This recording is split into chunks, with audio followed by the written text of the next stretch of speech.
Hey everybody, this is Jim at FreeChartVideos.com using time-honored techniques to understand modern markets. I've got to read this to you. This video is for educational purposes only, and it is not intended to be any form of investment advice. I control lines on charts, but you have to draw your own conclusions from your own due diligence and make investment decisions that are suitable for your financial situation. And I'm not a licensed professional.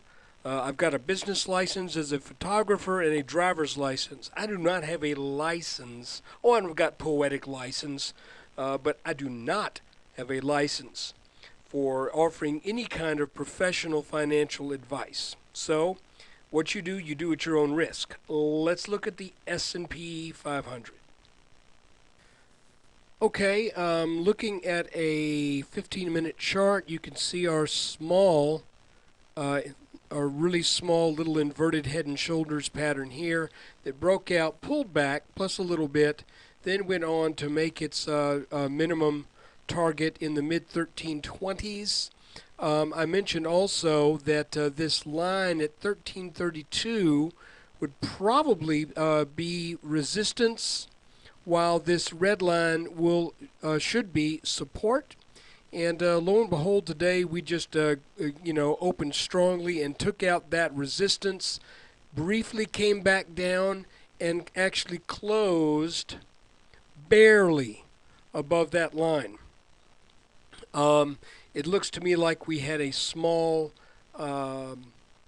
consolidation right here, and it's hard for me to think that we would come this close to 1344, which was the high set a little ways back, that we would come this close to 1344 and not test it.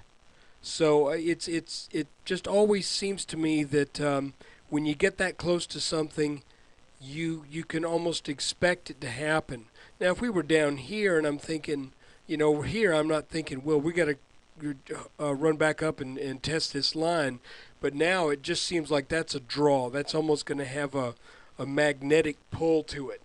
So what's been happening here? Well, ever since we got off this bottom down here at this low in the high 1249, whatever it was, it's been a series of advances. Bull flag, advance, bull flag, advance, bull flag, advance, consolidation, advance, pullback.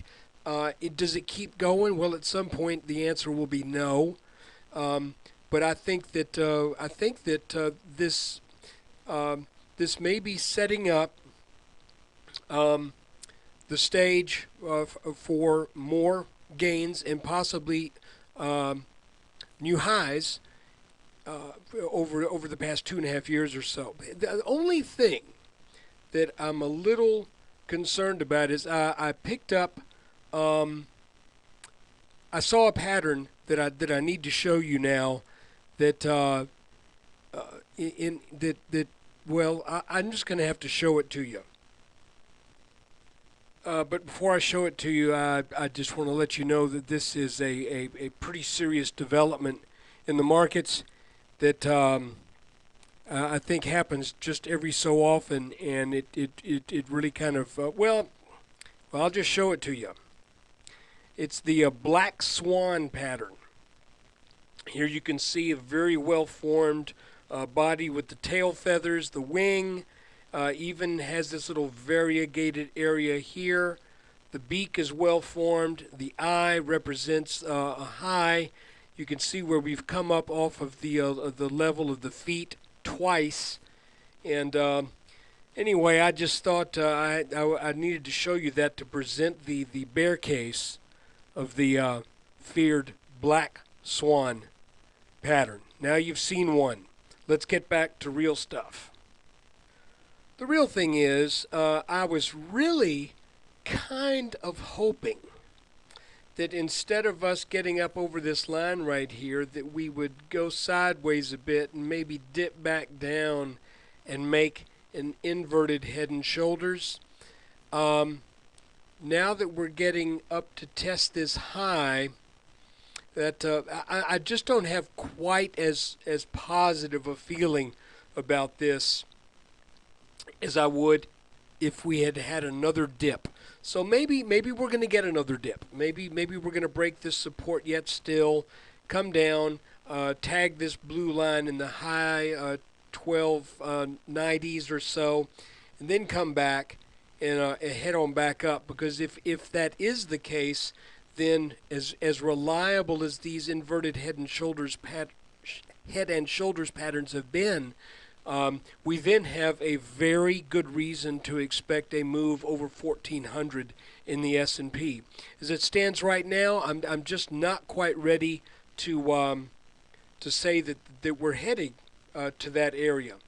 Additionally, if we draw a line, and I don't always include the very bottom of an inverted head and shoulders pattern, I usually include the first move, the first dip after we get out of the whatever channel or thing that we were in that led to it. So that puts me here and here.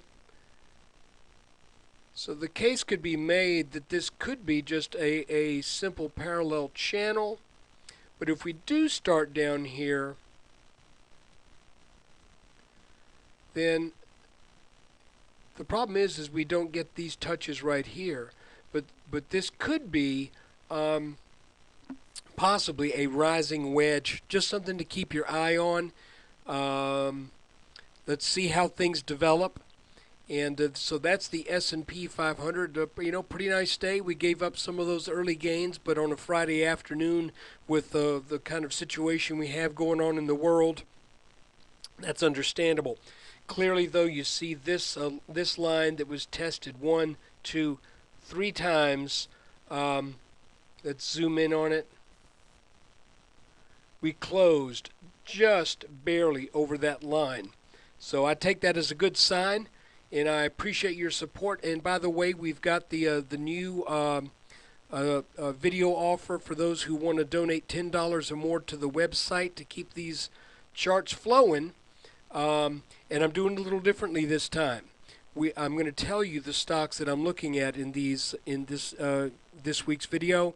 The stocks are F, Ford, EMKR, EMCOR Corporation, FCell, that's Fuel Cell, FCEL, Glue Mobile, GLUU, and Jaguar Mining, JAG. So if you're interested in the charts of those, come on by, find the link at freechartvideos.com.